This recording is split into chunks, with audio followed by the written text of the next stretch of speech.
দর্শক শুভেচ্ছা।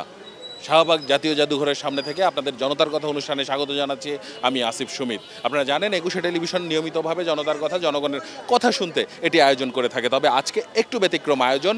বাংলাদেশ থেকে গত 4 মাস আগে 16 জন জেলেকে তুলে নিয়ে গেছে মিয়ানমার নৌবাহিনী। মূলত এরপর থেকে এই পরিবারগুলো তাদের স্বজনদেরকে ছাড়াতে ঘুরছে দাঁড়ে দাঁড়ে।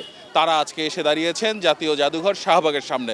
সেখান থেকে আমি তুলে ধরবো তাদের কথা। রোজার ঈদের 3 দিন পরে গেছে, যাওয়ার পরে ফুতু ফোন করলো যে মা আমাদের মায়ানমার দেশের নৌবাহিনী ধরিয়ে লই গেছে। শুনি তো মা পাগল হয়ে গেছি, কি করলে বাবা তোমার মায়ানমার দেশে ধরি লই গেছে। বারমান নৌবাহিনী দৌড়া লয়ে গেছে, বটার খরচ হয়েছে মতো আজকে মাসে 4 মাস হয়েছে। আমরা কয়েকবার ঢাকা আইছি, কোনো আঙ্গ আরো 2 ছেলে আছে, এই যে ছোটো ছোটো আঙ্গ ফরালেও নষ্ট হয়ে যায়। আমাকে অভাবের সংসার, আমার ছেলে বিয়ে পাস করছে, কোনো সঙ্গে নদী যায় নাই। এই প্রথম গেছে, আমি অসুস্থ দেখে ফেলাই করছে মা আপনার চিকিৎসা আমি কেমনে করুম। আমার ভাই সংসার চালে, আমরা 3 ভাই ফরালেয়া করি।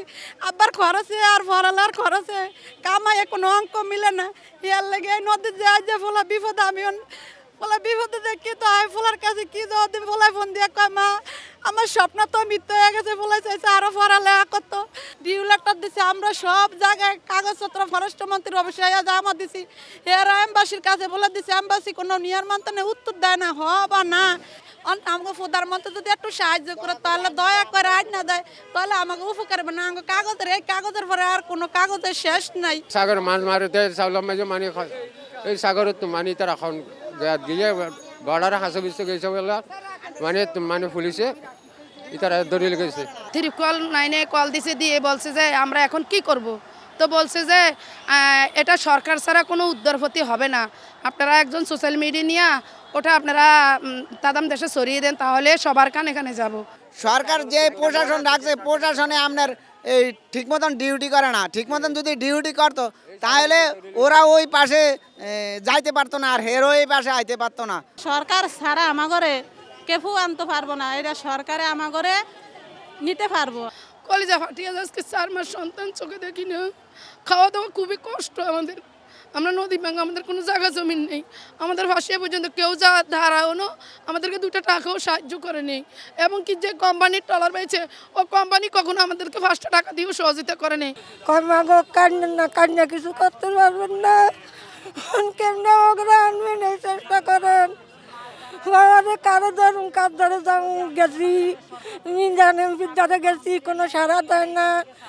ওই ঢাকা মন্ত্রণালয় ইয়া কত কাগজপত্র দিচ্ছি, কেউ সারা দেয় না। এই 3 বার আইসি এই ঢাকায়, কুন্ডে খানা কুন্ডে দানা, কে খাওয়ায়, কে রোডে ঘাটে উইয়া রয়েছি বইয়া রয়েছি। প্রধানমন্ত্রীর কাছে আবেদন করতাম আইসি আর কি, যে আমরা যদি ছেলেগুলা একটু ফিরিয়ে দেয়।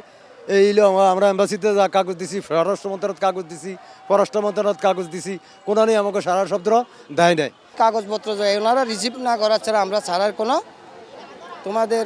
আমাদের ক্ষমতা নাই। তোমাদের প্রধানমন্ত্রী যদি আমাদের বলে তাহলে আমরা চাইতে পারি, এছাড়া আর আমাদের করার কিছু নাই। আমাদের তারেক রহমান যদি আমাদের পাশে দাঁড়ায়, আমাদের সন্তানগুলো আমরা ফিরে পাবো। আর যদি আমাদের পাশে আমাদের প্রধানমন্ত্রী যদি না দাঁড়ায়, আমরা জীবনও ছেলে সন্তান আর পাওয়ার কোনো আশা ভরসা নেই। আমাদের প্রধানমন্ত্রী ছাড়া আমরা যতই চেষ্টা করেন পারবেন না। কারণ আমরা প্রধানমন্ত্রীর কাছে আইছি যেন আমাদের প্রধানমন্ত্রী যেমনি হোক যেন আমাদের সন্তানকে আমাদেরকে একটু সাহায্য করে। অনেক ধন্যবাদ আপনাকে। দর্শক আপনারা শুনছিলেন ভুক্তভোগী পরিবারগুলোর দাবি। মূলত এই ভুক্তভোগী পরিবাররা দাবি করছেন যে সরকারের একদম ঊর্ধ্বতন পর্যায় থেকে ব্যবস্থা নিলে তাদের সন্তানদেরকে ফিরিয়ে আনা সম্ভব। দর্শক আপনারা এই সাধারণ মানুষের প্রতিক্রিয়াগুলো শুনছিলেন। জনতার কথা দেখতে প্রতি শনি, রবি, মঙ্গল এবং বুধবার চোখ রাখুন একুশে টেলিভিশনে। সঙ্গে থাকবো আমি আসিফ সুমিত।